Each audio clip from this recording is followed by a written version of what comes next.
श्री राधा कृष्ण चरण कमलेभ्यो नमः। श्रीमद्भागवतम दशम स्कंध 45वां अध्याय। श्री कृष्ण बलराम का यज्ञोपवीत संस्कार और गुरुकुल में प्रवेश। जय राधा राधा, जय राधा जय श्री राधा। जय कृष्णा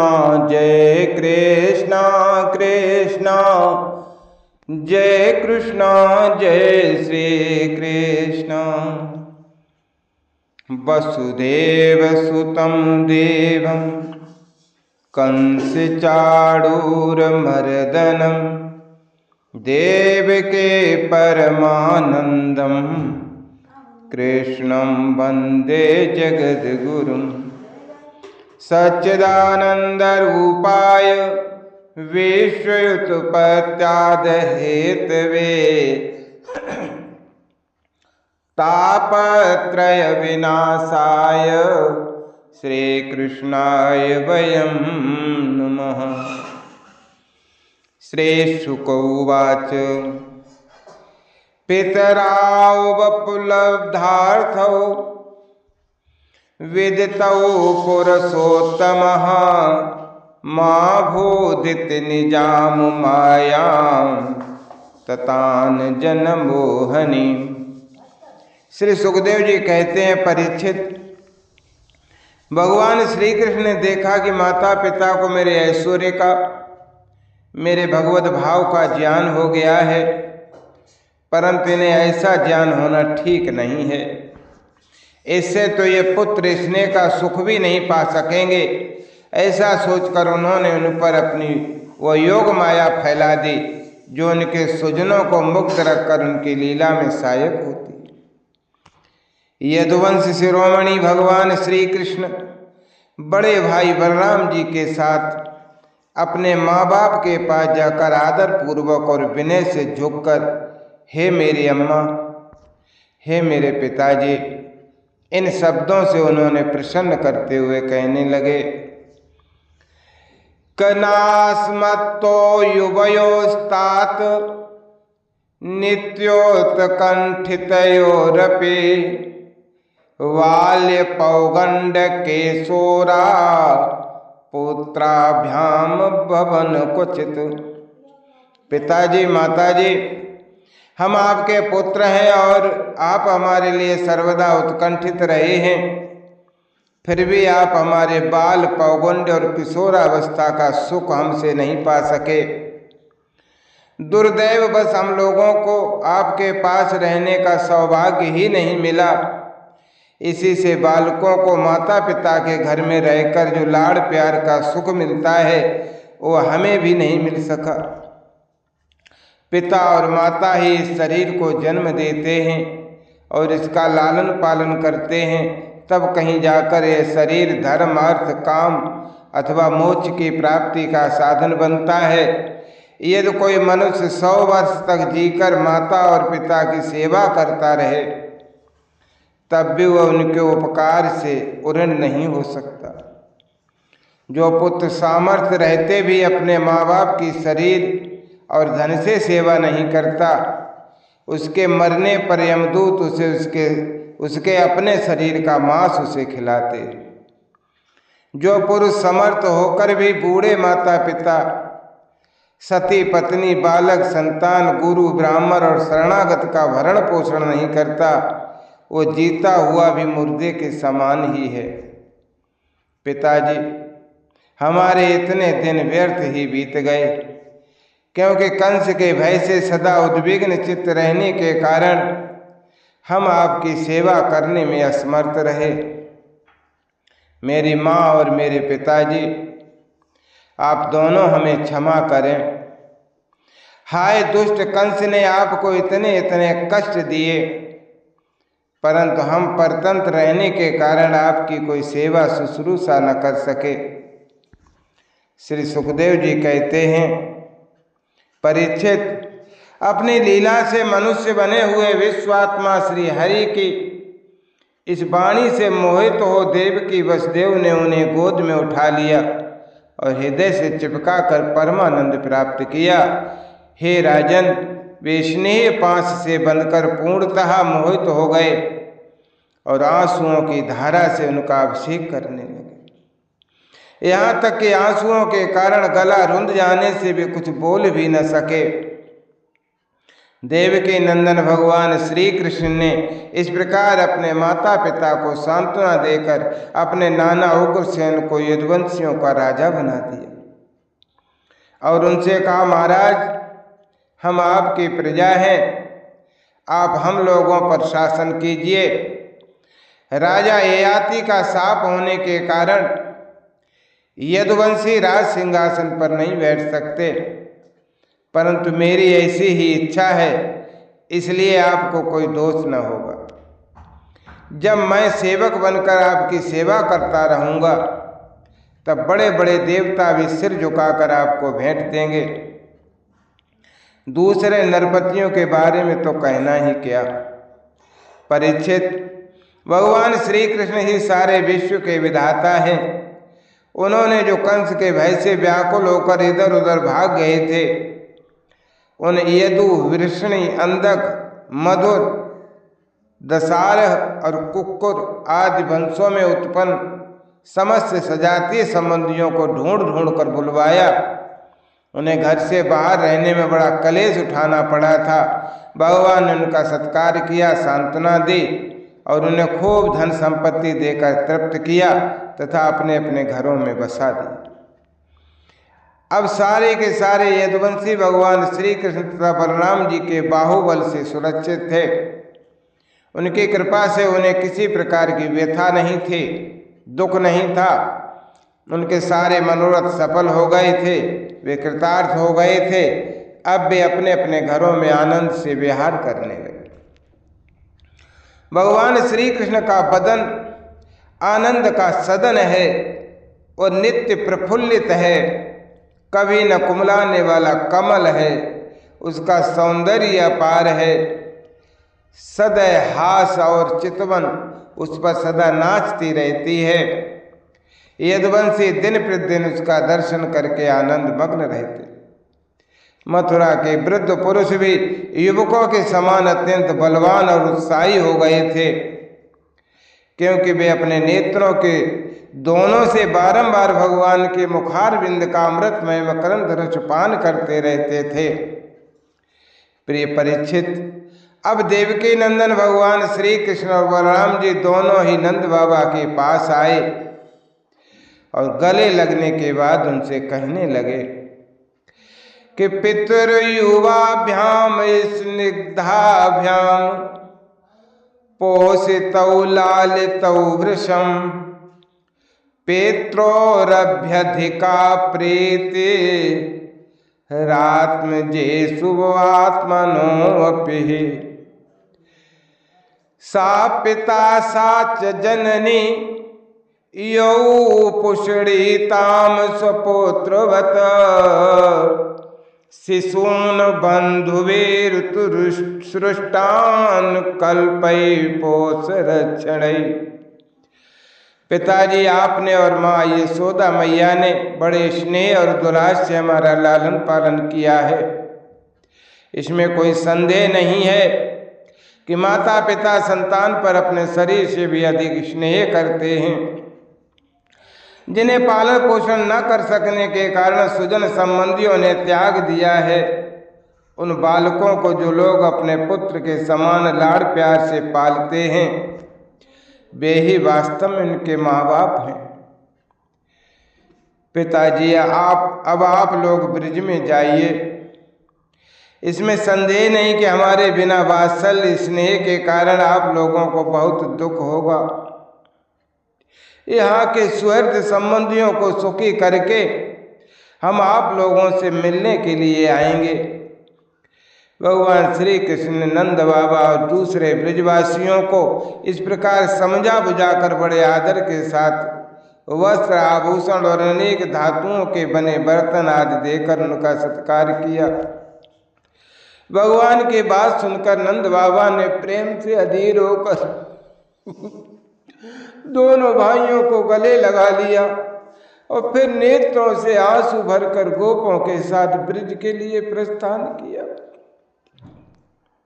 अथ सूर सुतो राजन पुत्रयो समकारयत पुरोधसा ब्राह्मणश्च यथावद द्विज संस्कृतम।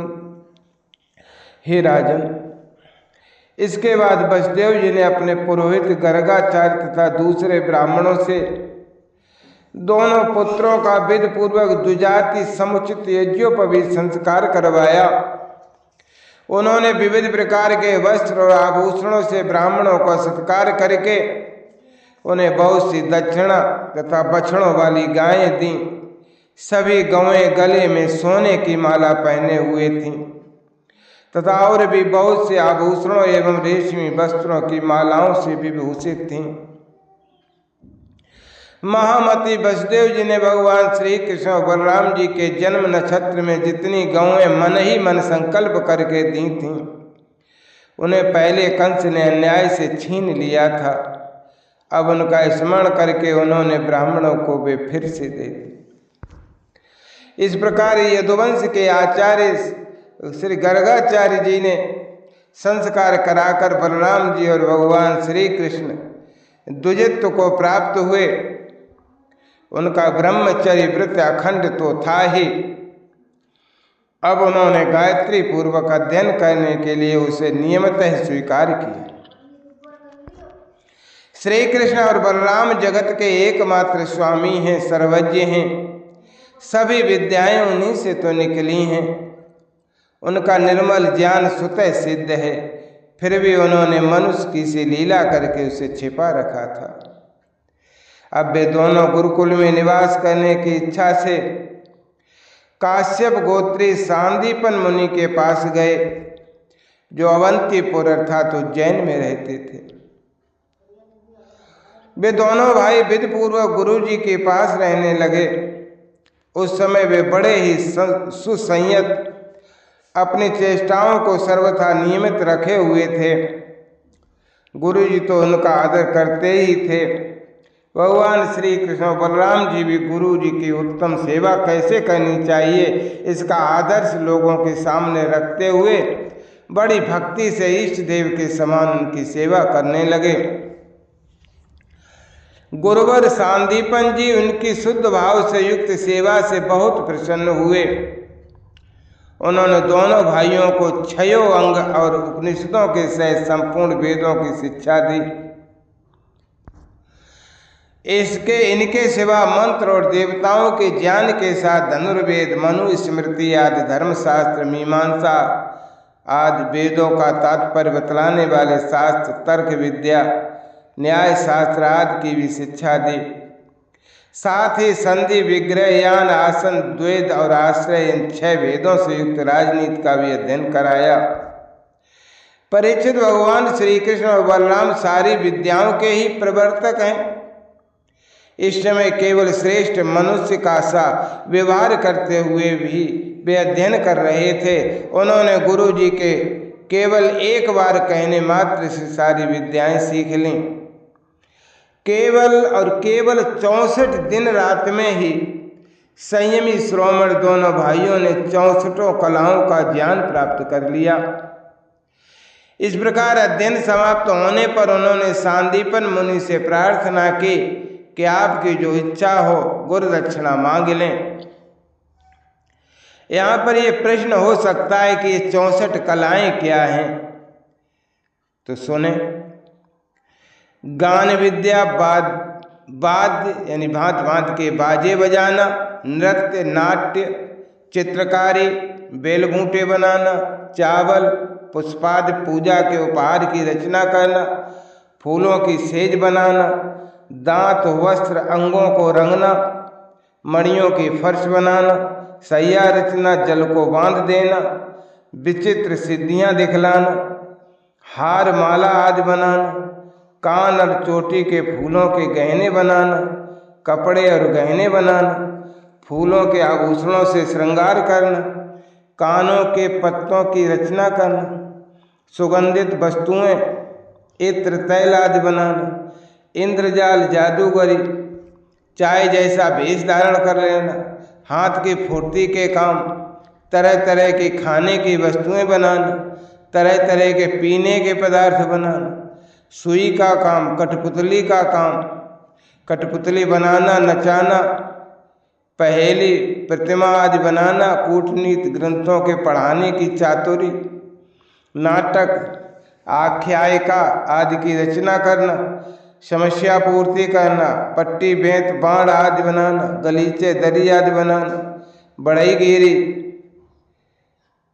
गृह आदि बनाने की कारीगरी, सोने चांदी आदि धातु तथा हीरे पन्ने आदि रत्नों की परीक्षा, सोना चांदी आदि बना लेना, मड़ियों के रंग को पहचानना, खानों की पहचान, वृक्षों की चिकित्सा, भेड़ा मुर्गा बटेर आदि को लड़ाने की रीति, तोता मैना आदि की बोलियां बोलना, उच्चाटन की विधि, केशों की सफाई का कौशल, मुट्ठी की चीज या मन की बात बता देना, मलेच्छ काव्यों को समझ लेना, विभिन्न देशों की भाषा का ज्ञान, शकुन अपशकुन जानना, प्रश्नों के उत्तर में शुभाशुभ बतलाना, नाना प्रकार के मातृका यंत्र बनाना, रत्नों को नाना प्रकार के आकार में काटना, सांकेतिक भाषा बनाना, मन में कटक रचना करना, नई नई बातें निकालना, छल से काम निकालना, समस्त कोशों का ज्ञान, समस्त छंदों का ज्ञान, वस्त्रों को छिपाने या बदलने की विद्या, द्युत क्रीड़ा, दूर के मनुष्य या वस्तुओं को आकर्षण कर लेना, बालकों के खेल, मंत्र विद्या, विजय प्राप्त कराने वाली विद्या, बेताल आदि को वश में रखने की विद्या, ये 64 कलाएं हैं। महाराज सांदीपन मुनि ने उनकी अद्भुत महिमा और अलौकिक बुद्धि का अनुभव कर लिया था, इसलिए उन्होंने अपनी पत्नी से सलाह करके ये गुरुदक्षिणा मांगी कि प्रवास क्षेत्र में हमारा बालक समुद्र में डूबकर मर गया था, उसे तुम लोग ला दो। बलराम जी और श्री कृष्ण का पराक्रम अनंत था, दोनों ही महारथी थे। उन्होंने बहुत अच्छा कहकर गुरु जी की आज्ञा स्वीकार की और रथ पर सवार होकर दोनों प्रवास क्षेत्र में गए। वे समुद्र तट पर जाकर क्षण भर बैठे रहे। उस समय यह जानकर कि ये साक्षात परमेश्वर हैं, अनेक प्रकार की पूजा सामग्री लेकर समुद्र के सामने उपस्थित हुआ। भगवान ने समुद्र से कहा, हे समुद्र, तुम यहाँ अपनी बड़ी बड़ी तरंगों से हमारे जिस गुरुपुत्र को बहा ले गए थे उसे लाकर शीघ्र हमें दे दो। तो मनुष्य वेशधारी समुद्र ने कहा, देवाधिदेव श्री कृष्ण, मैंने उस बालक को नहीं लिया है। मेरे जल में पंचजन नामक एक बड़ा भारी दैत्य जाति का असुर शंख के रूप में रहता है, अवश्य उसी ने वह बालक चुरा लिया होगा। तो समुद्र की बात सुनकर भगवान तुरंत ही जल में जा घुसे और शंखासुर को मार डाला, परंतु वो बालक उसके पेट में भी नहीं मिला। तब उसके शरीर का शंख लेकर भगवान रथ पर चले आए।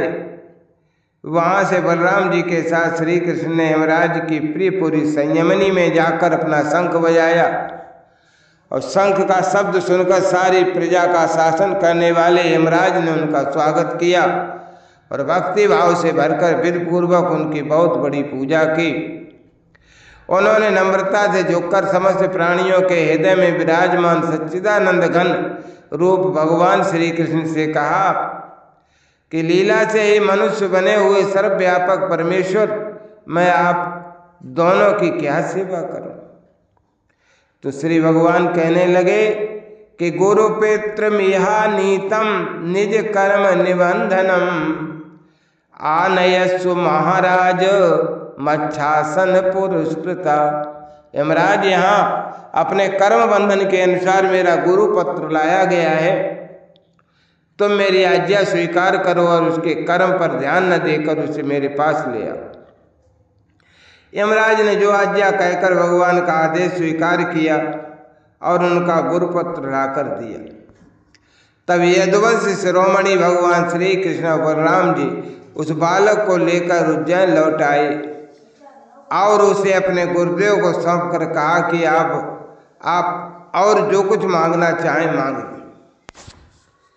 तब गुरुजी ने कहा, बेटा तुम दोनों ने भली भांति गुरुदक्षिणा दी, अब और क्या चाहिए? जो तुम्हारे जैसे पुरुषोत्तमों का गुरु है उसका कौन सा मनोरथ अपूर्ण रह सकता है? वीरों, अब तुम दोनों अपने घर जाओ, तुम्हें लोकों को पवित्र करने वाली कीर्ति प्राप्त हो, तुम्हारी पढ़ी हुई विद्या इस लोक और परलोक में सदा नवीन बनी रहे, कभी विस्मृत न हो। बेटा परीक्षित फिर गुरुजी से आज्ञा लेकर वायु के समान वेग और मेघ के समान शब्द वाले रथ पर सवार होकर दोनों भाई मथुरा लौट आए। मथुरा की प्रजा बहुत दिनों तक श्री कृष्ण बलराम को न देखने से अत्यंत दुखी हो रही थी। अब उन्हें आया हुआ देख सब के सब परमानंद में मग्न हो गए, मानो खोया हुआ धन मिल गया हो। इत श्रीमद्भागवते महापुराणे पारमहंसायां संहितायां दशम स्कंधे पूर्वार्धे गुरुपुत्रानयनं नाम पंचचत्वारिंशो अध्यायः।